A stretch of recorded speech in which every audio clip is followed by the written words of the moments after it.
저는 여러분과 함께 사랑의 요건이라는 제목으로 은혜를 나누고자 합니다. 이 세상에 우리가 살아가는 동안에 햇빛과 공기와 물이 없이는 살 수 없는 것처럼 우리는 마음속에 사랑이 없이는 살아갈 수가 없습니다. 왜냐하면 하나님은 사랑이시고 우리는 하나님의 형상과 모양대로 지음받았기 때문에 사랑 없이는 우리 인생은 존재할 수가 없고 삶의 이유와 목적을 발견할 수가 없는 것입니다. 그럼에도 불구하고 악한 마귀가 와서 인생을 타락시켜 미움을 넣어놓고 말았습니다. 하나님과 사람 사이에 대적하도록 만들었고 사람과 사람 사이에 미워하도록 만들었어. 그 결과로 오늘 이 세상은 이처럼 불신과 시기와 분노와 질투와 살인과 살상이 꽉 들어찬 비극적인 세계로 만들어버리고 말한 것입니다. 그럼에도 불구하고 오늘 우리의 삶이 사랑이 그 근처에 깔리지 아니하고 사랑이 삶의 동기가 되지 않고는 우리 삶 전체가 의미가 없어지는 것입니다. 성경에는 그 사실을 이와 같이 말하고 있습니다. 우리가 사람의 방언과 천사의 말을 할지라도 사랑이 없으면 소리나는 구리와 울리는 꽹가리가 되고 만다고 했었습니다. 여러분, 우리가 아무리 이 세상에서 외국어를 많이 해서 모든 사람에게 선망의 대상이 된다고 말하십시오. 오늘날은 지구촌이 되었습니다. 비행기 타고 20시간이면 땅끝까지 갑니다. 그러므로 전 세상 끝에서 우리에게 오고 또 우리가 세상 끝까지 나갑니다. 이러한 때는 외국어를 많이 한다는 것은 선망의 대상이 됩니다. 유창하게 수개국어를 말하고 또 웅변을 말하되 천사처럼 말한다고 할지라도 그 사람의 근본적인 바탕이 사랑이 되어 있지 아니하고 삶의 동기가 사랑이 되어 있지 않으면 하나의 소리나는 구리와 울리는 꽹가리에 불과하고 그 사람의 생명의 의미는 없다는 것입니다. 성경은 말씀하기를 우리가 예언하는 능이 있어서 무엇이든지 안다고 하더라도 이 불안하고 공포에 꽉 들어찬 세상에 내일 어떠한 일이 일어날지 알지 못합니다. 직장을 잃을지 가족 중에 어떠한 사고가 생길지 또 미소 강대 세력 간의 핵전쟁이 일어날지 우리는 불안의 세계 속에 살고 있습니다. 이러므로 모두 다 미래에 대해서 알고 싶어합니다. 예언한 능이 있어 모든 지식과 모든 지혜를 다 안다면 인산이대로 사람들이 그 집 주위에 모여들 것입니다. 그리고 또 믿음이 있어서 산을 옮겨버리고 어떠한 문제도 문제 삼지 않습니다. 이런다고 할지라도 그 바탕이 사랑이 되지 않고 그 동기가 사랑이 되어서 움직이지 않는다면 그것은 아무 유익도 없다는 것입니다. 어떠한 사람이 자기 있는 것을 다 구제해버리고 자기를 불사른 데 내줄지라도 그 행동 자체가 사랑의 동기에서 된 것이 아니고 사랑의 바탕에 있어서 된 것이 아니면 이것이 아무런 의미가 없다는 것입니다. 이러므로 하나님께서는 사랑 없는 우리 모든 일거수일투족 어느 심사 행동이 의미가 없다는 것을 선언하고 있는 것입니다. 그러면 도대체 사랑이란 어떠한 것일까요? 사랑이란 로맨틱한 감정일까요? 사랑이란 사랑하고 싶은 마음이 뱃속에서 줄기차게 올라와서 사랑이 생기는 걸까요? 사랑은 따뜻한 감정일까요? 여러분, 사랑은 그것보다 더 큽니다. 사랑은 여러분과 내 마음속에 이치의 결단으로 이루어지는 것입니다. 첫째로 여러분, 사랑을 하기 위해서는 여러분이 이해하기로 결심해야 사랑을 진행할 수 있는 것입니다. 남을 이해하려고 하면 남을 심판하고 헐뜯고 정죄한다면 이해가 되지 않습니다. 남을 이해하려면 여러분 정말 오래 참고 온유한 마음을 가져야 됩니다. 그래서 자기 본의에만 서서 생각하지 말고 남의 위치에 서서도 남의 환경을 살펴보고 최대한 대로 이해하고 용납하려고 애쓰는 그것이 바로 사랑인 것입니다. 그러므로 사랑은 하나의 줄기찬 애씀이 그 속에 있어야 되는 것입니다. 나는 우리 교회 아름다운 청년 남녀가 저희 주례하에서 결혼해서 인생을 출발하는 것을 보았었습니다. 나는 그 청년도 훌륭하고 그 처녀도 훌륭했기 때문에 두 사람의 결혼을 정말 중심으로 축복해 주었습니다만 몇 년 후에 그 가정이 비참하게 깨어질 줄은 꿈에도 몰랐었습니다. 그들은 이제 건널 수 없는 이견 충돌이 일어났었습니다. 이혼하기 직전에 저에게 신앙 카운셀링을 했습니다. 제가 그 집을 찾아갔었습니다. 남편은 응접실에 있고 부인은 침실에 있었습니다. 들어가 앉자 남편은 내게 말했습니다. 목사님, 이혼을 할 수밖에 없는 처지에 있습니다. 보십시오. 나는 직장에서 아주 있는 힘을 다해 일을 하고 같이 먹고 살겠다고 지칠 대로 지쳐서 집에 들어오면 우리 집사람은 저녁밥도 지어놓지 않고 잠을 자고 있습니다.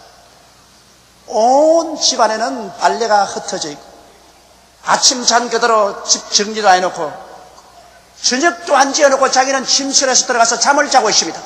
그래서 내가 여보 이거 지쳐 쏘는 남편을 위해서 밥이라도 지어놓아야지. 그러면 당신은 손발이 없어. 당신이 해먹으면 될 것 아니야.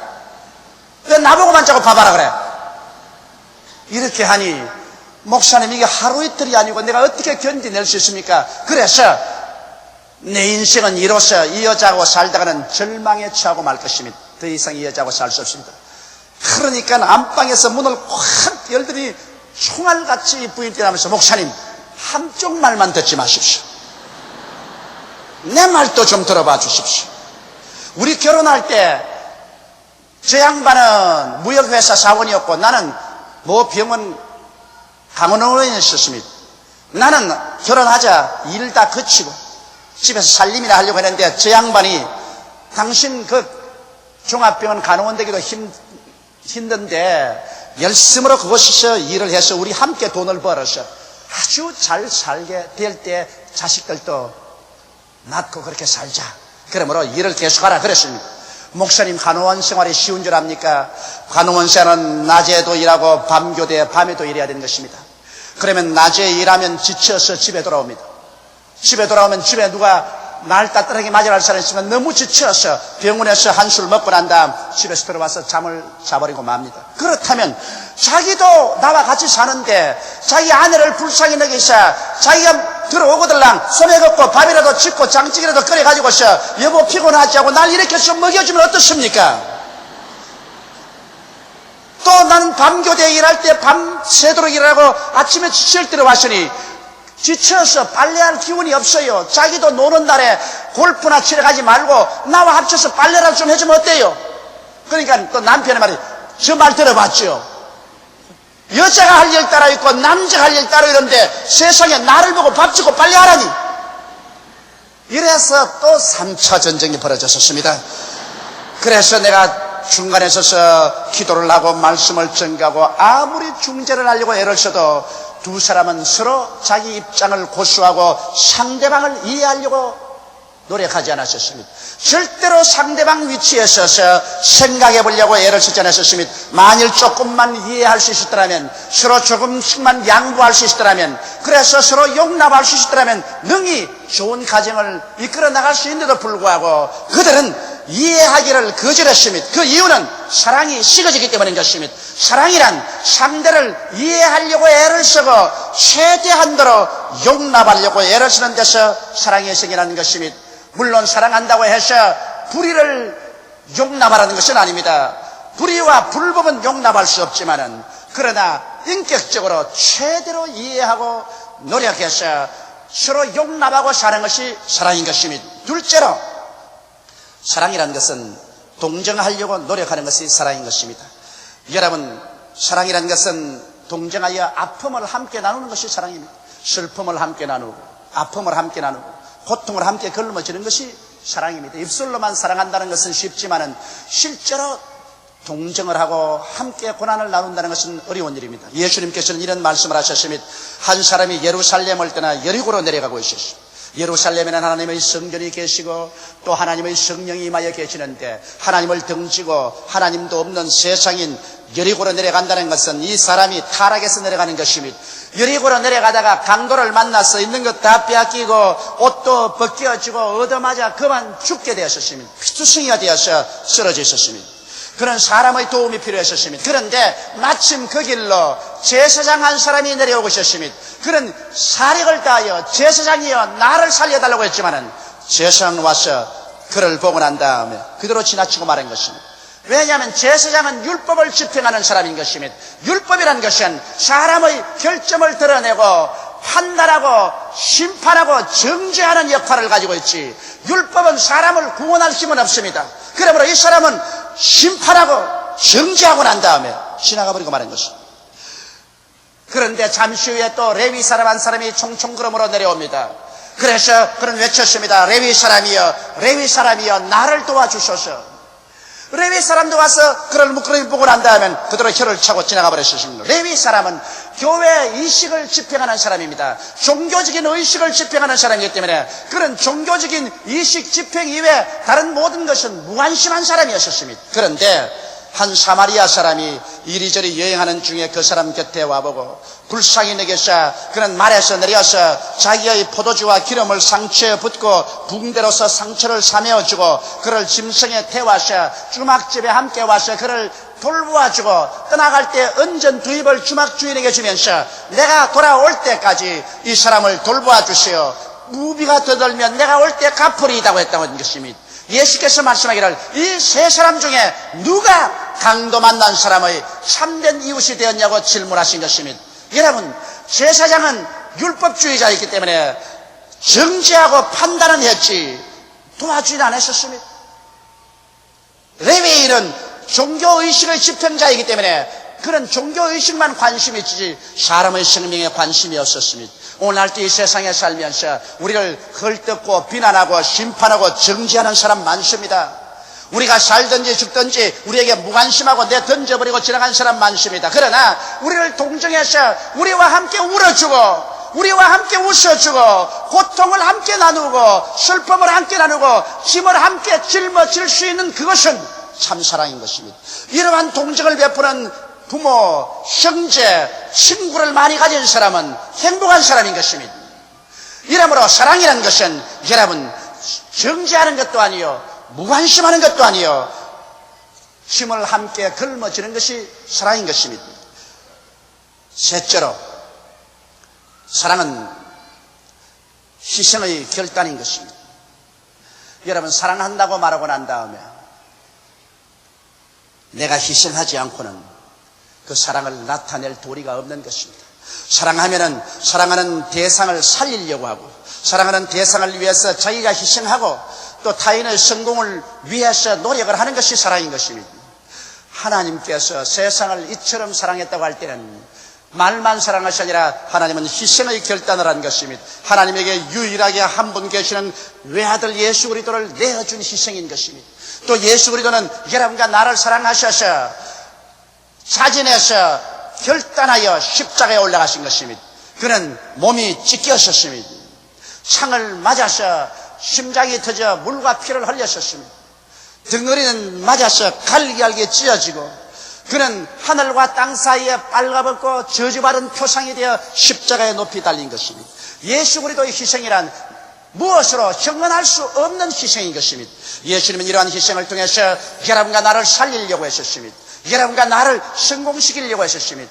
여러분과 나에게 영생을 주시려고 하는 것입니다. 이러기 때문에 우리 주 예수 그리스도의 희생의 결단을 통해서 그 사랑으로 말미암아 오늘 우리는 죄사함을 받게 된 것입니다. 죄를 짓고 불의하고 추악한 우리들이 예수 앞에 나와서 과거의 죄, 현재의 죄, 미래의 죄까지 모두 다 용서를 받고 하나님 앞에 가슴을 펴고 설 수 있게 되었었으며 하나님과 우리 사이에 원수가 되어 우리가 감히 하나님을 향하여 고개를 들어 아버지라고 부를 수 없는 우리들 사이에 주님께서 대신 고난을 당함으로 말미암아 원수된 담을 흘러버리고 하나님과 우리 사이에 화목을 가져와서 성령을 받들어 가신 것도 바로 예수님의 사랑의 결과인 것입니다.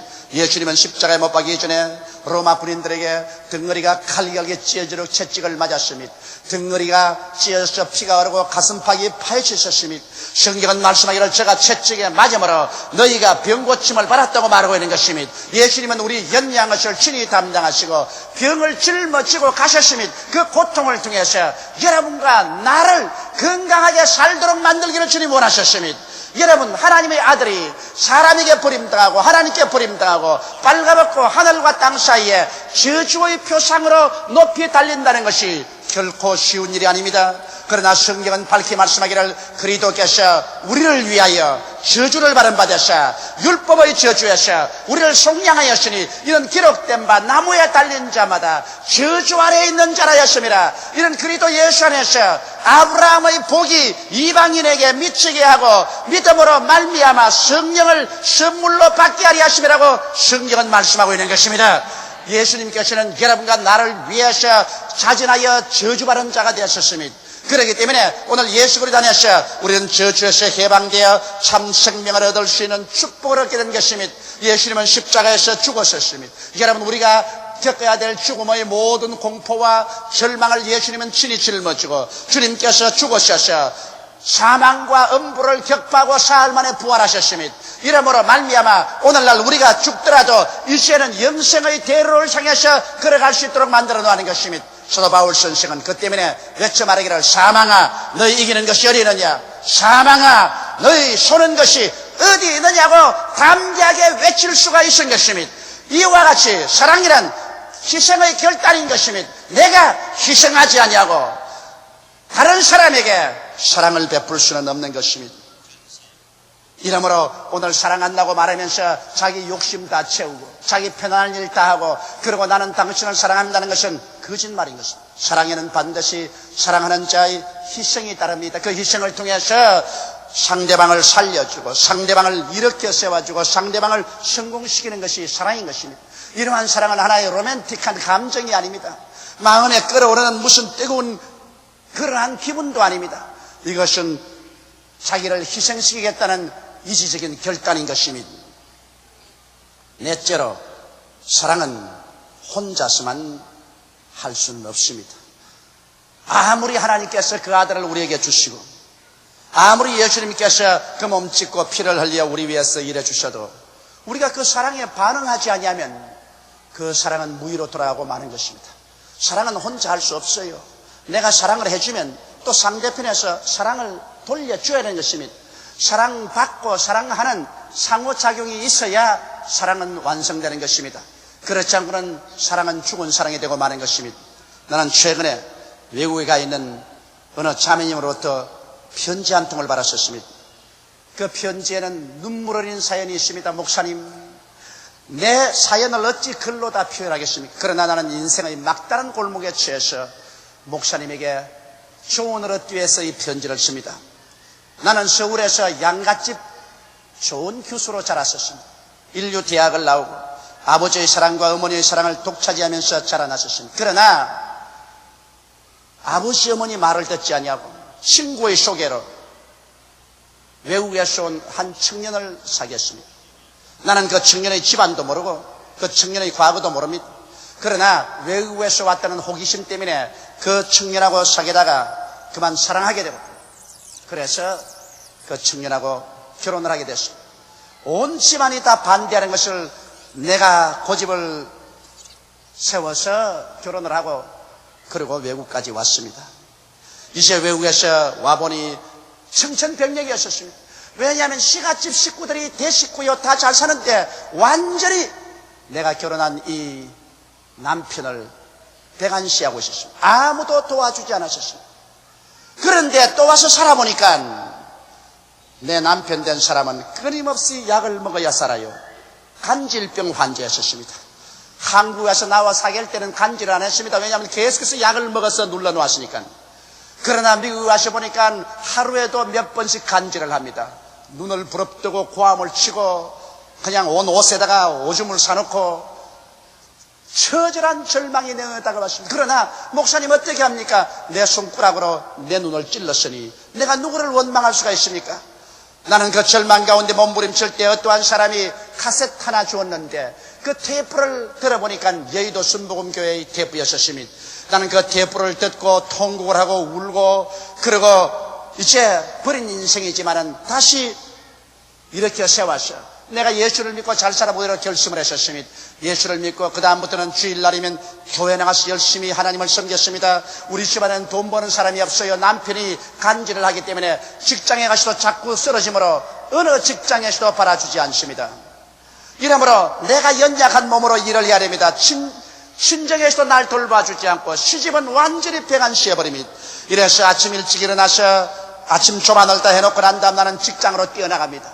하루 종일 이 연약한 팔로서 죽도록 일을 하고 난 다음에 그 다음 저녁에 늦게 돌아오면 집안 아무 일도 안 되십니다. 저녁 지어서 다 남편하고 자식들에게 대접하고 그 다음에 밤늦게까지 집안 소지하고 빨래해놓고 쓰러지면 시체와 같이 됩니다. 아침에 또 일어나서 그 일이 반복됩니다. 목사님, 그래도 내가 사랑만 있으면 살아갈 수가 있어요. 내가 하나님 믿고 내가 가족이 사랑만 있으면 살아갈 수 있는데 우리 남편은 줄담배만 피우고 있습니다. 담배를 자우간 잠들기 전까지 잠자리에서도 줄담배를 피웁니다. 이래서 내 기관지가 나빠지고 애들도 기침을 하는데 제발 날 위해서 그 담배 좀 끊어달라고 해도 눈도 깜짝하지 않습니다. 그러고 난 다음에 자기 용돈 적게 준다고 뻗떡하면 나에게 주먹으로 때립니다. 내가 한 푼 두 푼 모아서 해서 돈 살림하기도 어려워서 지금 아직 집세도 밀려있는데 용돈 적게 준다고 때립니다. 거기에 보태어서 나는 예수 안 믿고는 못 사는데 교회 간다고 멱살을 잡고 때리고 발길로 찹니다. 그러니 내가 이렇게 억울했어야 어떻게 살겠습니까? 밤낮으로 독립국처럼 얻어맞고서 삽니다. 우리 남편이 비록 간질병자라도 좋습니다. 그러나 그가 나를 사랑만 해준다면 여보 당신 얼마나 수고하오 등을이라도 좀 이렇게 만져주고 당신 때문에 우리가 살고 있어 미안해 나는 이렇게 되니 미안해 병이 나으면 내가 당신 호강해 줄게 빈말이라도 해주고 또 내가 교회 가기를 좋아하니까 교회 간데 함께 가서 찬송이라도 좀 불러주고 내가 그렇게 기침하니까 담배라도 끊어주고 이렇게 사랑을 해준다면 내가 기왕 버린 몸 내가 결심하고 내가 살아가겠는데 이렇게 삭막한 세상에 내가 어떻게 살겠습니까? 내가 일방적으로 혼자만 아무리 사랑해봤자 내 알이 없는 하늘을 보고 부러지는 것에 불과하지 않습니까? 목사님 이제 나는 지쳤습니다. 이제는 완전히 정신적으로 지쳐버리고 말았습니다. 나는 이제는 갈 길이 없습니다. 이제 목사님에게 이 편지를 띄우는 것은 목사님 말 한마디로 내 인생의 운명을 결단지으려고 합니다. 나는 이 편지 답장이 오기를 기다립니다. 이제는 남편에 대한 자식에 대한 미련도 다 사라졌습니다. 너무 지쳐버렸습니다. 이제는 목사님이 결단해 주십시오. 여러분 목사 노릇하기가 힘이 듭니다. 내가 이 편지를 받고 지금 한 주간이 넘었는데 대답을 못 쓰고 있습니다. 내 대답 한마디에 한 가족의 운명이 좌우됩니다. 나는 그래서 여러 번 생각해 봤습니다. 만일 그 사람이 내 딸이었다면 어떻게 할 것이냐. 두말할 것 없이 내일이라도 비행기 타고 가서 가자. 네가 뭐 때문에 여기 와서 얻어맞고 종로를 하냐. 가자. 네가 미쳤나? 걸쳤냐? 내 딸 같으면 벌써 데리고 왔겠는데 자 이게 내 딸도 아니고 자 그렇다고 해서 성경에는 이혼하라는 말은 없습니다. 아무리 찾아봐도. 그래서 내가 그랬습니다. 하나님 이렇게 억울하고 매를 맞고도 살아야 됩니까? 내가 뭐라고 편지할까요? 내가 편지할 지혜가 없습니다. 여러분 가운데 솔로몬 같은 지혜가 있거든 나에게 좀 가르쳐 주십시오. 그 여자는 내 편지를 기다리고 있습니다. 내가 그 여자를 위해서 나는 당신을 위해서 기도합니다고 말할 수는 있습니다. 내 말은 하기 쉽지요. 그러나 그 여자는 지금 지쳐버렸습니다. 막다른 골목에 치였습니다. 사랑이란 일방적으로만 되는 것 아닙니다. 여러분 갈릴리 물이 왜 그렇게 맑은지 압니까? 요단강에서 갈릴리로 물이 흘러 들어가면 그 갈릴리 호수는 그 물을 또 사해로 내보내줍니다. 물이 흘러오고 또 흘러내보내니까 그 물은 살아서 푸르청청하고 그곳에서는 고기들이 놀고 어부들이 노래소리가 들리고 그 물을 사람들이 마시고 그 물로서 농사를 짓고 오곡백과 물을 익습니다. 그러나 똑같은 요단강 물을 바르면서 사해는 그 물을 받기는 받지만은 한 방울도 뒤를 흘러내려 보내주지 않습니다. 그 물은 정발하고 거기에 남은 것은 광물질과 소금기밖에 없습니다. 물이 끈직끈직한 대로 두터워져 있습니다. 그 물에 사람이 들어가도 빠져 죽지 않습니다. 완전히 죽은 물입니다. 물고기 한 마리 놀지 않습니다. 그 사해 주변에는 삭막한 사막이 되어 있는 것입니다. 왜? 받아들이고 내보내주지 않으면 죽어버리고 마는 것입니다. 사랑도 그와 같은 것입니다. 사랑도 받아들였으면 그만큼 내어주어야 사랑이 살아서 역사하는 것입니다. 일방적인 사랑이란 있을 수가 없습니다. 아내여 당신 남편만 사랑하시오 있을 수가 없습니다. 남편도 아내를 그만큼 사랑해야 되는 것입니다. 자식이 부모 보고 우리만 사랑하라고 하면 그 사랑은 죽은 것이라는 것입니다. 자식도 부모를 사랑해야 되는 것입니다. 이웃에게 사랑만 하라고 하지 말고 나도 이웃을 사랑해야 되는 것입니다. 사랑은 주로 주고 받아서야 살아서 역사하는 사랑이 되는 것입니다. 이러므로 오늘 이 시간에 우리는 사랑 없이는 살 수 없지만은 사랑이란 우리의 절대적인 노력이 필요한 것입니다. 이해하고 동정하고 결단적인 희생을 하고 그리고 사랑을 주고 사랑을 받을 수 있는 이러한 마음의 자세를 갖고 노력할 때 비로소 사랑이 살아나고 사랑이 있을 때 비로소 인생의 삶은 소망차게 되고 기뻐지게 되고 행복하게 되고 삶의 가치가 넘치게 되는 것입니다. 다 같이 고개시켜 기도드리겠습니다. 전능하신 아버지 하나님, 사랑 없이는 아무 소용이 없습니다. 아버지, 사랑은 젊은이들의 가슴 속에 우러나는 로맨틱한 그런 것이 아니옵니다. 사랑은 사랑하겠다고 우리가 마음속에 이제의 결단을 내리는 것이 사랑이 아니옵니까? 하나님 아버지여, 우리가 이해하려고 노력을 하고 고통으로 함께 나누어지려고 동정하고 남을 살리기 위해서 내가 손해가 가고 희생이 가더라도 노력하겠다고 결단을 내리고 또 사랑을 주고 사랑을 받고 또 사랑을 받고 사랑을 주는 이러한 것이 사랑이 아니옵니까? 하나님 아버지여, 말로서 사랑이란 단어를 외우기는 쉽지만은 우리의 생활에서 사랑을 실천하는 것은 노력하지 않고는 안 된다는 것을 깨닫게 하여 주시옵소서. 그러나 사랑을 실천할 때 비로소 신뢰가 생겨나고 소망이 생겨나고 기쁨이 생겨나고 행복이 생겨나고 삶이 찬란한 빛을 발한다는 것을 알게 하여 주옵소서. 예수님 이름 받들어 기도드리옵나이다. 아멘.